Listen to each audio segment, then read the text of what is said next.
Welcome back to another episode on the MLD Balls page. In today's episode, we're going to be talking about how the Dallas Mavericks made the NBA Finals and their team gotten better.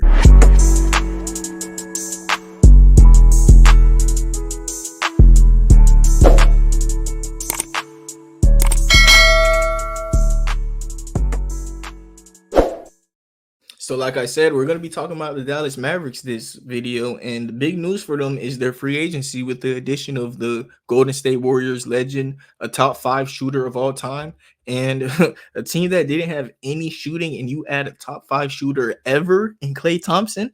Okay, okay, that's a good rate start for the Dallas Mavericks. I'm just now realizing that his number he's going to be wearing is 31. Hopefully, that's not for the 3-1 blown lead in the finals because like 31 that's a weird number for Klay. But at the end of the day, Klay, people are overthinking this signing. Klay is just gonna come in and be a shooter. Like, this team shot terribly in the finals, and if you could just come in and add a shooter, why are people like talking about Klay went 0 for 10? I mean, I get it, he did go 0 for 10. That's crazy. Yeah, Klay did go 0 for 10 in the elimination game for real. But at the end of the day, he's gonna be asked to do less and have more. Like, he's gonna have better shot qualities and asked to run off of screens less.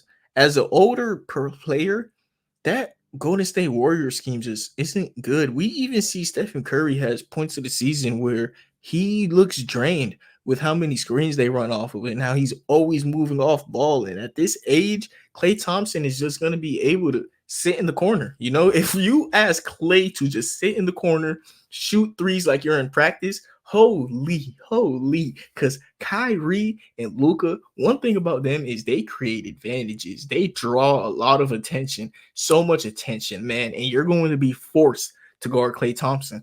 And in the finals, Jason Tatum and the Boston Celtics were allowed to just allow Tatum to be athletic and not allow lob entry passes. Like, that was the big thing for the Dallas Mavericks is how they get their lob game with Derek Lively and Daniel Gafford, how they get those guys looks. They weren't able to generate those looks because they didn't have the shooting, and they were able to sag off of those players like Derrick Jones Jr., PJ Washington. You're not going to be allowed to sag off of Klay Thompson, even at this older age. He, at this point of his career, all you're gonna ask him to do is be Ray Allen was on the Miami Heat. And if he could be more than that, hey, shout out to Klay Thompson, man. And the next signing we're gonna talk about is that guy holding his shirt tight as hell right there, Najee Marshall. And to talk about Najee, that's exactly how he is on defense. He's just a, like, just look how he holds his shirt. You know he's gonna be a problem on defense, man. And he was one of those guys who he had the highest matchup difficulty. Like, he was in the top 10 percentile for matchup difficulty. So he's a guy who, on the other end of the court, you could trust him guarding the hardest perimeter player, and he knocks down his threes at a solid clip. So that's a good thing to have. And a similar thing, but worse, with Quentin Grimes. Najee Marshall is going to be the wing who's 6'7" and guards the bigger wings at a high level. And then Quentin Grimes, he's going to be the guard who does that and shoots his threes. So that is literally everything the Dallas Mavericks needed. Najee Marshall shot 2.5 threes a game at a 38% clip. Not bad at all. Like I said, they're not looking for a knockdown shooter with him, but you know, he could shoot the ball and he could play defense. That's a good thing to have. And then on the other end with Quentin Grimes, he usually is a 36 to 37% three-point shooter. It just, on the Pistons, it went all the way down to 14%. He only played 6 games there though. Like, the Pistons are just not a good place to like judge a player off of. And he's 24 years old. Honestly, I'm going to judge him off his time with the Knicks. He was a good three-point shooter, and that's really all he shot. His shot diet was mainly threes, and then he plays defense. Another guy who takes on the higher difficulty matchups. So Dallas Mavericks added two lockdown defenders on the right side who could knock down threes. And then on the left, we know who Klay Thompson is. He gonna knock down his threes. So great free agency by the Dallas Mavericks. And someone that I want to talk about who they signed yesterday, Kessler Edwards, another guy who 3-and-D. And Kessler, he's another one of the, he's on the younger side. Me, when I watched him in that Kings versus Warrior series, he was the young guy that I was like, who is this? I like him a lot. Kessler, he knows when to cut to the basket. He could shoot threes and he knows his role. All of these guys know their roles, and that's a good thing to have on a team that just made the finals. Klay Thompson is going to be the only guy who he might have points of the season where he tries to do a little more. He might, Clay's going to be Klay sometimes, but these guys are going to know their roles, and that's a great thing to have. The other big news that happened for the Mavericks is that the Dallas Mavericks are going to have a new majority owner. Mark Cuban is letting go, but he's going to be the governor still, which it shows you how much Mark Cuban loves the Dallas Mavericks and how willing he is to be a part of this team. It shows you a lot. It's a nice thing that they had a owner that was, as engaged as Mark Cuban and as smart as him. He may not make all the right decisions, but Mark Cuban is super smart. And the fact that he's still going to be a part of this team, he has a minority share, but like that's a good thing. He's not going to be as he's Mark Cuban's still gonna beat her. He loves the Dallas Mavericks. He loves Luka. Like, hey, you remember a couple years ago, he said anything for Luka, man. And he's been standing on his words. He's been doing exactly what a team should do when they have a player that could be a number one option. When you have a player that could be the best player on the championship team, who cares about your future picks? Isn't that what you're looking for with those future picks? A guy that could be a number one option? Like, the Dallas Mavericks, they got that. Well, why look for anything else in the draft? You could just get this guy, players that fit alongside him, and keep building upon that, which is something that I love that they've been doing. And in my opinion, that is exactly what you should do. Like, we have a team like the Golden State Warriors, who I think it's too late for them to buy in on Stephen Curry, because man, he's getting older now, and you were supposed to been trade those draft picks like James Wiseman and stuff. I'll be surprised if the Dallas Mavericks keep selecting high. Like, I think Derek Lively is going to be one of their last picks that they take as high as that, and that's kind of why they tanked that season, because they knew it. And for now on, I think it's just going to buy into Luka, which is going to be the right decision. And yeah, this is what you do when you have a generational player like this. And look, the Dallas Mavericks, man, 3-point shooting and free throw shooting is their biggest problems. Even when I was watching them throughout the regular season, they always had that free throw issue. Jason Kidd got to sit there and free throw drills. Like, Jason Kidd or anybody a part of the Mavericks, if you could hear this, y'all need to just do free throw drills over the summer. Make sure your whole team stays healthy and literally just shoot the ball. I don't even think the Dallas Mavericks need to play that much basketball together. I literally think this is a team that just needs to knock down their shots. And that is a problem that Luka and Kyrie are so like ball dominant. It's not like it's a problem, but other players that have to get in their flow also. And it is kind of difficult, but at the same time, you have Luka and Kyrie on your team. That's just gonna have to be how you play, because these two guys with the ball in their hand are generational, and you guys are gonna have so much opportunities to get open shots like it's practice. Literally practice type of shots. So just knock them down. And look, if you can knock those down, this team could win the championship. This team was a 3-point sniper away from making the championship, or not making, winning the championship. They made it already without any 3-point shooting, and they added a lot of 3-point shooting this summer. So shout out to the Mavericks. And to look at their depth chart this next upcoming season, they gonna have Kyrie, Klay, Luka, PJ Washington, and Derek Lively in that starting lineup.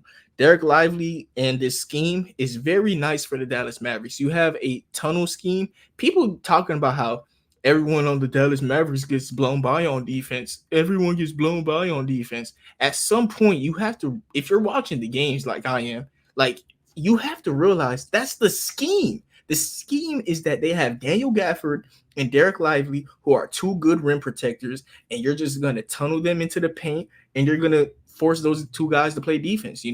Those two guys, if you want to score, it's going to be on them. It's not going to be on Kyrie. It's not going to be on Luka. They have a funnel defense, and that's literally how, like, the Boston Celtics, or not the Boston Celtics, the Milwaukee Bucks used to play with Brook Lopez and stuff. You just have a team that funnels their the offensive players towards Brook Lopez, and it's not a bad scheme. It allows 2 points, and then you sell out on the threes. You try to not let teams shoot that well from three.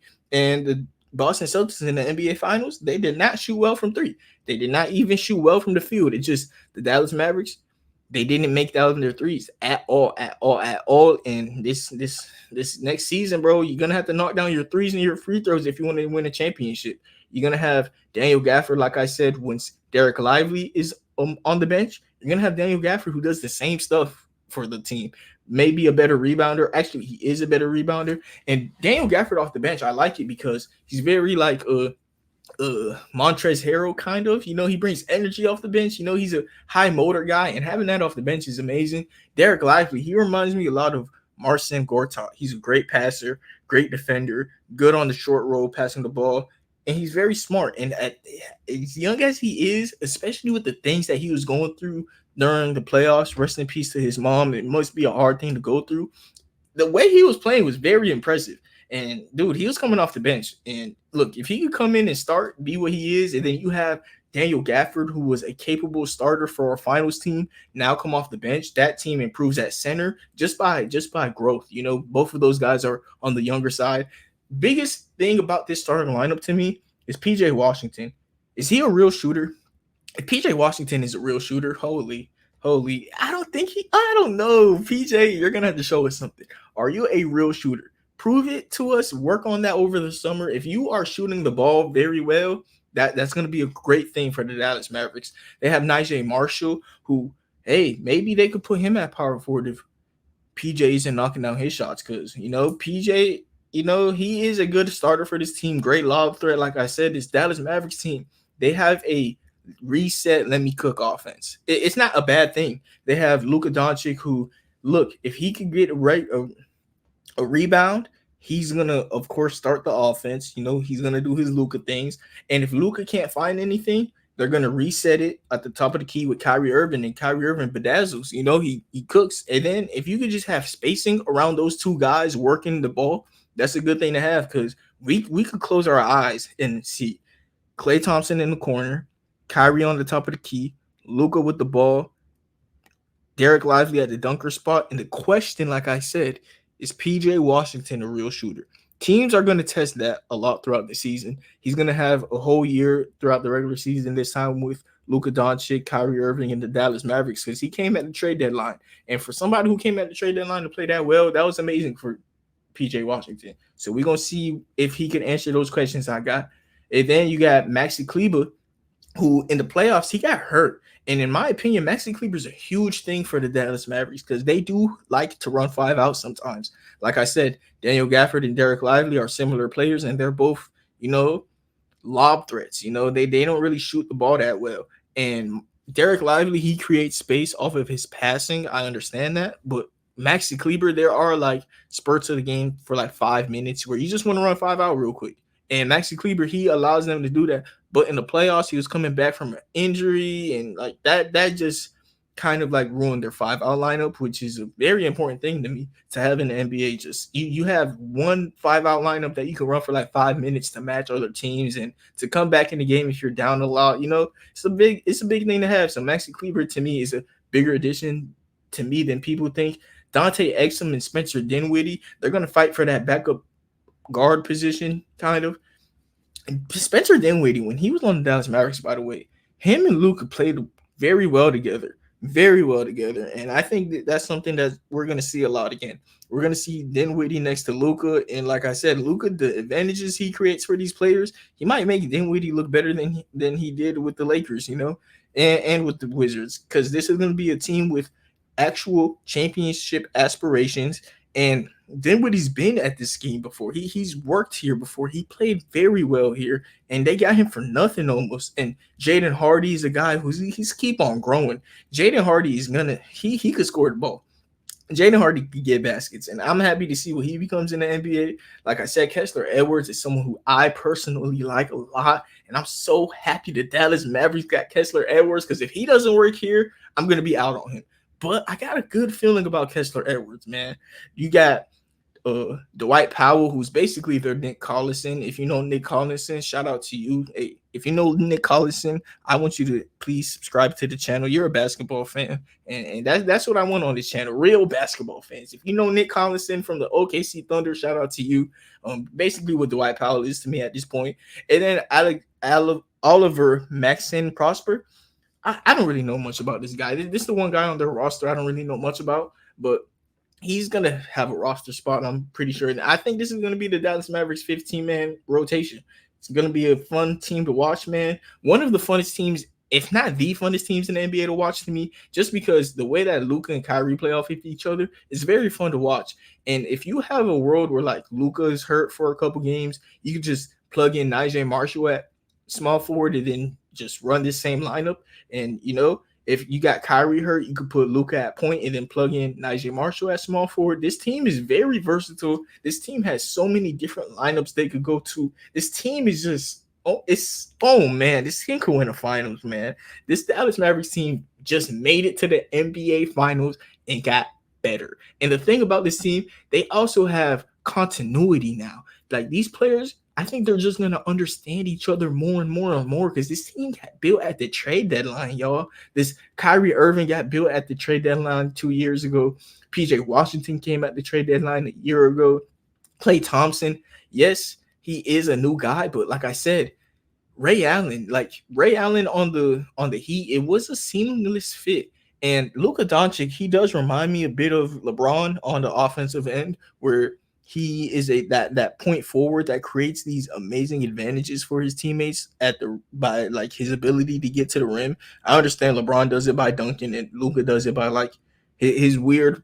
It's not weird, but like he gets close to the rim and Luka does his Luka things. But the way that they create advantages for the teammates is pretty similar to me. And when you got LeBron, that Ray Allen next to him, Klay Thompson, that Heat team, boy, oh boy, oh boy, when you got real spacing next to him, looked super tough. So hopefully the Dallas Mavericks could look super tough with Klay Thompson. And on the defensive end, you're gonna have Kyrie take the harder guard matchups because Kyrie, he tries on defense. And then you'll see what Klay could do on the defensive end. But hey, Kyrie was doing it last year, and I'm not saying he's a lockdown defender, but he's going to take the harder matchups, at least to begin the season.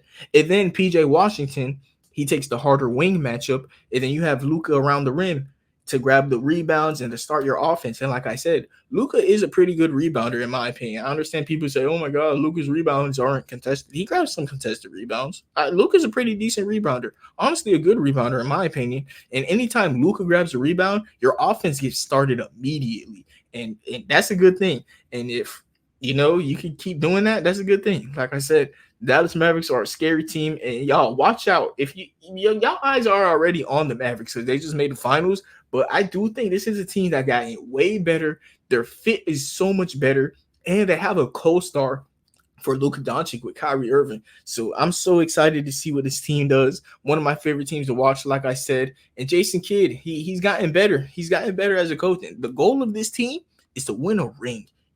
Like I think making the conference finals is cool and all. I think getting to the finals is cool and all, but dude, they've done both of those already, and they team has only gotten better. And Luka Doncic he's only getting older, and he's 25 years old. Like he is so young and has already done those to accomplish his career, or not accomplish, because he hasn't accomplished anything. That's why the goal is to win the ring so he can accomplish something. But the things that he's done at this age shows you how good he is. Because the last 2 times that Luka has made the playoffs, they've at least went to the conference finals. I understand there was a year gap between that because he just didn't make the playoffs at all because they were tanking. But when you have a player that is a certified top 3 player like Luka Doncic, and you have a team that fits around him, you have a coach with an actual scheme. Like Jason Kidd, we know what he wants. He wants the offense to get tunneled into the paint so they can have their centers, contest shots. He wants to generate easy looks on offense with Kyrie and Luka being your tough shot makers and everyone else around that. That's the only thing about this offense, in my opinion, that is iffy, is that Luka and Kyrie have so much responsibilities that the other players kind of don't get in a rhythm.